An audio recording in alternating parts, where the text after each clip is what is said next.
Welcome to back to my channel Chikimiki চ্যানেলে স্বাগত। তো বন্ধুরা, আজকে বুঝতেই পেরে গেছো যে থাম্বনেল দেখে একটা হেয়ার স্টাইল দেখানো হচ্ছে। তো এটা হলো সাগর বিনুনি, 2 মিনিটে আর কি চুলটা বাঁধানো হয়ে যায়। তো চলো দেখে নিই হেয়ার স্টাইল।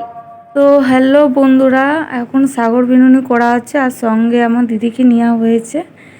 তো সাগর বিনুনি করতে গেলে ফার্স্টে শিকল ভাব করতে হয়, ফার্স্টে বিনুনি করার মতো করতে হয়। ফার্স্টে 3টে ধাপ নিতে হয়, মিডিল পোর্শন, সাইড আর এই ডান সাইড বাঁ সাইড। তো আমি বাঁ সাইড থেকে এক গোছা চুল নিলাম আর ডান দিকে এক লাইন করে নিলাম। এইভাবে ধরে ধরে টান দিয়ে নিতে হবে। যখন ডান দিকে চুলটা নিচ্ছি তখন বাঁ দিকে টান দিচ্ছি, যখন বাঁ দিকে চুলটা নিচ্ছি বন্ধুরা তখন ডান দিকে চুলটা টান দেওয়া হচ্ছে। এইভাবে ধরে শিকল করে আমাদের চুলটা বাঁধতে হবে, টাইট করে বাঁধতে হবে। বাঁ দিকে চুলটা যখন ধরবো তখন ডান দিকে বাকি চুলগুলো ধরবো।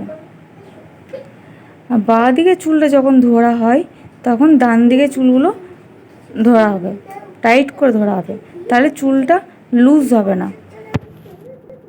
এইভাবে এক লাইন করে ডান দিক আর বাঁ দিক চুল গুছিয়ে গোছা করে নিয়ে চুলটা বাঁধতে হবে, যাতে সুন্দর করে বিনুনিটা হয়। আর মনে রাখতে হবে এটা যেন টাইট করা হয়। এই বিনুনিটা সাগর বিনুনি যত টাইট করা হবে ততই বিনুনিটা সুন্দর লাগবে।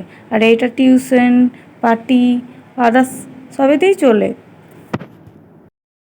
আর বন্ধুরা দেখতেই পাচ্ছ ওপরে চুলটা আমার কমপ্লিট হয়ে গেছে। নিচে চুলটা তো ইজি, নিচে চুলটা যেমন বিনুনি হয় ঠিক আমি সেমভাবেই আমি বিনুনিটা করে নিচ্ছি। ডান দিকে চুলটা বাঁ দিকে, বাঁ দিকে চুলটা ডান দিক করে করে